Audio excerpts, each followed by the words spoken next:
en terre corse. Ça va pas trop mal non plus pour les Ajacciens en leur stade de Corse, en leur stade d'Ajaccio. Oui. Il y avait peu de monde au stade, mais il y avait quand même un peu d'ambiance. Oui. Thierry David.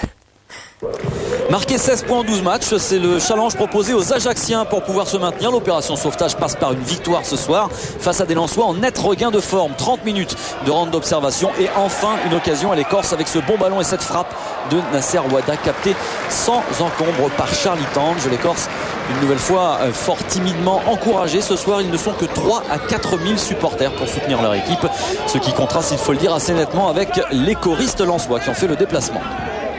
Réaction nordiste sur coup de pied arrêté, précisément sur coup franc indirect. Cela avait souri à Daniel Cousin la semaine passée. Regardez cette combinaison, pour le coup elle est complètement manquée, une combinaison qui illustre finalement parfaitement le niveau de jeu très modeste de ce début de rencontre. Heureusement, avec les minutes qui s'égrènent, la qualité et l'intensité augmentent, à l'image de ce bon travail de Martial Robin qui va centrer parfaitement pour la reprise de Nasser Ouada. Elle est doublement contrée, cette reprise, par des dos lensois, celui d'Assou Ekoto puis celui de Nicolas Gillet. Énorme occasion corse et Roland Courbis pour l'instant impassible, qui doit commencer à se dire que tout cela peut déboucher sur un long samedi soir de grisaille.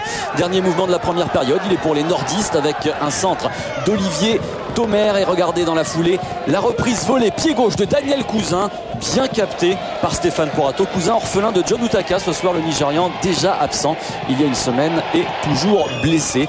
Et la mi-temps sifflait donc sur ce score de 0-0. L'occasion pour Francis Gillot, qui reste sur 3 victoires à la tête des 100 et or, de recadrer tout le monde. Des ambitions lensoises à peine voilées et enfin justifiées en ce début de seconde période. Regardez Daniel Cousin qui se retourne, qui frappe, ça passe nettement au-dessus des buts de Stéphane Porato. Pourtant l'intention était bonne, regardez, il a vu le portier ajaccien avancer, il a pris sa chance, mais ça ne lui sourit pas. Nouvelle offensive lensoise avec dans le rôle du chef d'orchestre Sédou Keita, que l'on va retrouver sur cette ouverture d'Éric Carrière.